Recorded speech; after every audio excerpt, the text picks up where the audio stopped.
Bukod sa mas mahigpit na seguridad, pinaplansya na rin ang seating plan ng mga dadalo sa ikatlong State of the Nation ng Pangulo.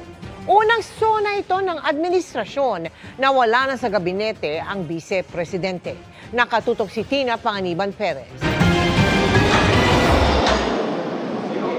Balik session hall na ng batasan ng higanteng watawat ng Pilipinas matapos labhan at plantsahin para sa ikatlong State of the Nation Address o SONA ng Pangulo.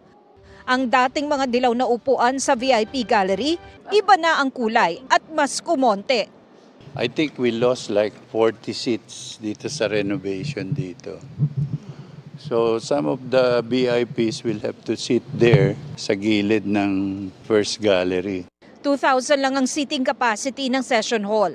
Pero mahigit 2,000 na ang imbitasyong ipinamigay kasama ang para kay Vice President Sara Duterte. Na-confirm na. Hindi ko pa alam. But these are traditional invitees, no?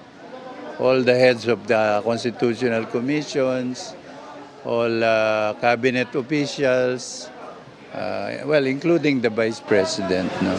Nakaraang SONA, katabi ng bise sa VIP Gallery si First Lady Liza Araneta Marcos. Ngayong taon, ganoon pa rin kaya? We have an interagency committee